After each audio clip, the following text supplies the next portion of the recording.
नमस्कार दोस्तों, हमारे YouTube चैनल न्यू टेक्निकल राज में आपका स्वागत है। आज हम जानेंगे कौन से वायर से आप वाइंड करेंगे तो मोटर कितने वाट पर चलेगी और कितना लोड हमारी रनिंग की कॉइल पर रहता है और कितना हमारी स्टार्टिंग की कॉइल पर रहता है। और काफ़ी लोगों की समस्या रहती है, वाइंडिंग डाटा बताते हैं, उस नंबर का वायर उनके पास नहीं होता है तो वो कमेंट में पूछते हैं कि सर ये वायर डाल दें कि ये वायर डाल दें, कौन सा वायर डाल दें, और दूसरा कोई भी गेज आप कैसे इस्तेमाल करेंगे ये भी सिखाएंगे। और कॉपर और एल्युमिनियम के वायर में क्या डिफरेंस होता है इसके बारे में भी जानकारी देंगे। तो वीडियो पूरा देखें दोस्तों, तभी आप समझ पाएंगे। चैनल पर पहली बार हमारा ये वीडियो देख रहे हैं तो चैनल को सब्सक्राइब कर लें और इस वीडियो को लाइक करना ना भूलें दोस्तों। इसी तरह के नॉलेजफुल वीडियो हम बनाकर दिखाते हैं। जो भी भाई वाइंडिंग करते हैं हर किसी का अलग अलग एक्सपीरियंस होता है। जो मेरा खुद का एक्सपीरियंस है उसी के बारे में हम जानकारी देंगे। ठीक है, तो चलिए आगे बढ़ते हैं। तो सबसे पहले हम आपको बताते हैं कि एल्युमिनियम और कॉपर में वाइंडिंग करते समय डिफरेंस क्या होता है। ज़्यादातर आपने देखा होगा कोई भी डाटा हम बताते हैं, जैसे आप सीलिंग फैन का मान लीजिए कि अगर हमने कॉपर वायर इस्तेमाल किया है 36 नंबर से वाइंड करते हैं तो आप एल्युमिनियम में 35 नंबर डालेंगे। वो क्यों डालेंगे आपको समझाते हैं। आप जानते ही होंगे कि कॉपर एल्युमिनियम से 3 गुना वजन में ज़्यादा होता है। ठीक है, उसी हिसाब से कॉपर में जब करंट देते हैं तो कॉपर रेजिस्टेंस कम क्रिएट करता है और एल्युमिनियम रेजिस्टेंस ज़्यादा क्रिएट करता है। जहाँ पे रेजिस्टेंस ज़्यादा होगी तो वहाँ पर हीट भी ज़्यादा हो जाती है। तो हम इसी हिसाब से इसे बाइंड करते हैं कि जहाँ पे कॉपर 36 नंबर होता है वहाँ पर एल्युमिनियम 35 नंबर बताते हैं डालने के लिए, क्योंकि 35 नंबर थोड़ा मोटा हो जाता है, इस वजह से उसकी रेजिस्टेंस भी कम हो जाती है और फैन में मैग्नेट अच्छे से बनती रहती है और फैन हीट भी कम होता है। ठीक है, आप अच्छी तरह से समझ चुके होंगे कि कॉपर और एल्युमिनियम में क्या डिफरेंस होता है। और मैंने एक वीडियो देखा था, उसमें एक भाई बता रहे थे ये सीलिंग फैन जब मशीन से बाइंड करते हैं तो एल्युमिनियम खिंच खिंचा के 36 नंबर का इतना ही रह जाता है। ये बहुत गलत थ्योरी थी उनकी, लेकिन कोई बात नहीं, जिसकी जैसा एक्सपीरियंस होता है वो वैसा ही बता पाता है।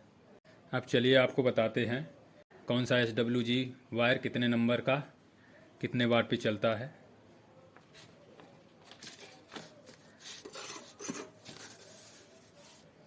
ये हमारा खुद का एक्सपीरियंस है। मान लीजिए 31 नंबर है, जो ज़्यादातर वायर इस्तेमाल होता है उसी का वाटेज बताएंगे। ये हमारा 31 नंबर वायर हो गया है और ये हमारा 32 नंबर हो गया है और ये हमारा 33 नंबर हो गया है और ये हमारा 34 नंबर हो गया है और ये हमारा 35 नंबर और ये हमारा 36 नंबर। ठीक है, जो हमारा खुद का एक्सपीरियंस है वही हम आपको बता रहे हैं। 36 नंबर लगभग 60 वाट करंट ले सकता है। इसी हिसाब से आप 35 नंबर समझिए, ये हो जाएगा 70 वाट और 34 नंबर हो जाएगा 80 वाट और 33 नंबर हो जाएगा 90 वाट और 32 नंबर हो जाएगा 100 वाट और 31 नंबर हो जाएगा 110 वाट। ठीक है, ये कॉपर का है। ठीक है, एल्युमिनियम आप खुद से समझ जाएंगे, जिस तरह से हमने बताया है उसी तरह से। एल्युमिनियम तो आप 35 समझेंगे। ठीक है, ये कॉपर का बता रहे हैं हम। ये कॉपर का इतना वाट लेता है। ठीक है, और जितना कम रहेगा वाट उतना तो बढ़िया ही है, इससे ऊपर नहीं जाना चाहिए। ठीक है, इसी हिसाब से जितना नंबर मोटा होता जाएगा गेज उतना ही इसी हिसाब से, जिस तरह से हमने इसमें कम किया है उसी हिसाब से होता रहेगा। आप ये कहेंगे कि आप 36 नंबर 60 वाट बता दिया और ये फ़ैन तो 60 ही वाट 60 से 80 वाट के बीच में वाइंड होता है, तो यह हम आपको ये बताते हैं कि रनिंग और स्टार्टिंग पर लोड कितना होता है। ये भी आपको जानना ज़रूरी है, तभी आप इस थ्योरी को समझ पाएंगे। तो चलिए आपको ये समझाते हैं।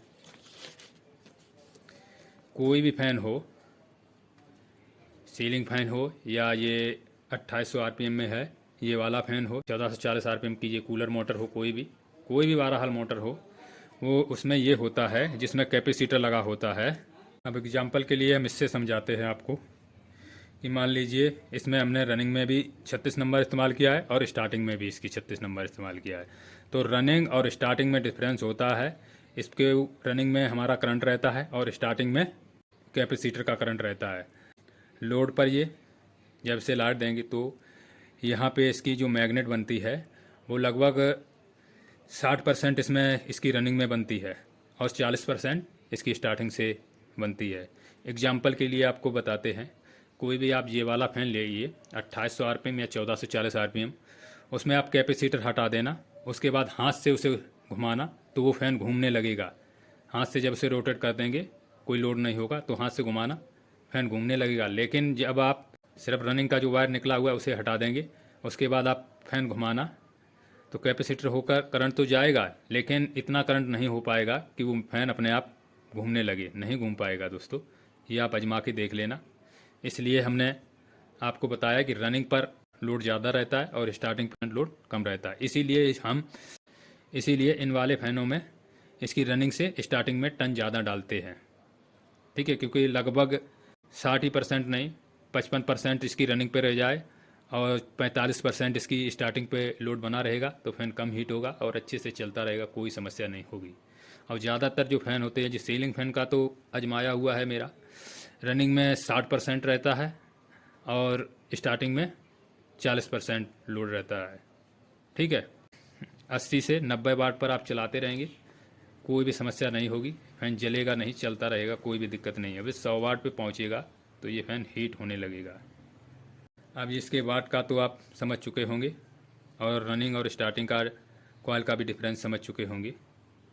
तो चलिए आपकी वायर की समस्या और सॉल्व कर देते हैं कि काफ़ी लोग कमेंट करते हैं। एक कमेंट आया था मेरे पास कि 1 इंची कूलर मोटर का वाइंडिंग डाटा आप एल्युमिनियम में बताइए 34 और 35 नंबर में। आप समझिए आप कैसे आप करेंगे तो मैं आपको बताता हूँ। एक थ्योरी इसमें भी है, आप समझिए। 32 से हम स्टार्ट करेंगे, 32 नंबर, 33 नंबर और 34 नंबर, 35 नंबर और 36 नंबर, ठीक है। अब जो भाई ने हमसे 1 इंची का पूछा था, इस थ्योरी के हिसाब से वो आराम से समझ जाएगा।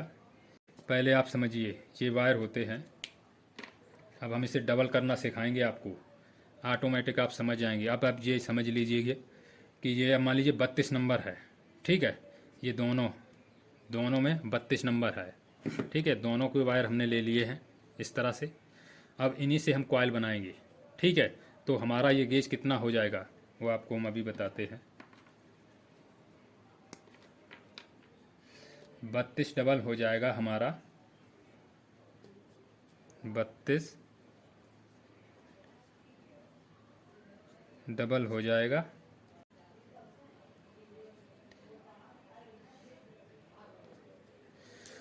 29.5 नंबर, 29.5, ठीक है। 32 डबल हो जाएगा हमारा 29.5 नंबर, ठीक है। अब आ जाइए 33 नंबर,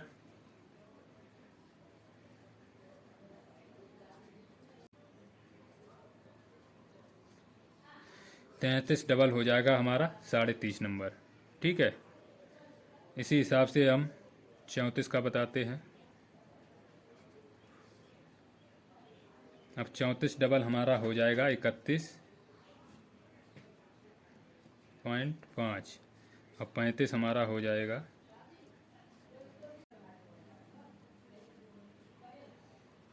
35 नंबर हमारा हो जाएगा 32.5। और 36 नंबर हमारा हो जाएगा 33.5, ठीक है। जो भी बार आप डबल करेंगे वो 2.5 नंबर मोटा हो जाता है, ठीक है दोस्तों। इसी तरह से आप समझेंगे, 2.5 नंबर मोटा हो जाएगा। 32 और 33 दो वायर होंगे इस तरह से, एक 32 का लिया और एक 33 का लिया तो हमारा हो जाएगा 30 नंबर हो जाएगा। और 33 और 34 लिया है तो हमारा हो जाएगा, हमारा 31 नंबर हो जाएगा। ठीक है, ये तो जानते ही होंगे कि जितना वायर मोटा होगा उतना ही नंबर कम हो जाता है। ठीक है, इसी तरह से आप समझेंगे। और इसी डायग्राम के हिसाब से अगर वायर आपके पास नहीं है, डाटा डाल सकते हैं। ठीक है, वायर डबल करके डालेंगे, कोई भी समस्या नहीं होगी। ठीक है, अगर एल्युमिनियम है, अगर आप डबल करके या 35 या 36 डालते हैं तो थोड़ी समस्या हो जाती है। वाइंडिंग करते समय आप ये ध्यान रखें कि कोई वायर टूट ना जाए। अगर एक वायर टूट जाता है तो आपको जब क्वांटिटी चेक करेंगे तो क्वांटिटी तो आपको मिलती रहेगी, लेकिन फैन लोड नहीं लेगा। ठीक है, तो जब आप फैन वाइंड कर लें तो दोनों वायरों के अलग अलग से टेस्टिंग कर लें। ठीक है, तो कोई भी समस्या नहीं होगी बिल्कुल भी कि हाँ दोनों वायरों में हमारा करंट आ रहा है, कोई वायर टूटा तो नहीं है। इसी हिसाब से करेंगे आप। कोई भी समस्या हो आप हमें कमेंट में पूछ सकते हैं। वीडियो अच्छा लगा हो तो वीडियो को लाइक करें। चैनल पर पहली बार थे तो चैनल को सब्सक्राइब जरूर कर लें दोस्तों। इसी तरह के नॉलेजफुल वीडियो हम बनाते रहते हैं जिसमें मोटर वाइंडिंग का डाटा बताते हैं और मोटरों पर एक्सपेरिमेंट करते रहते हैं।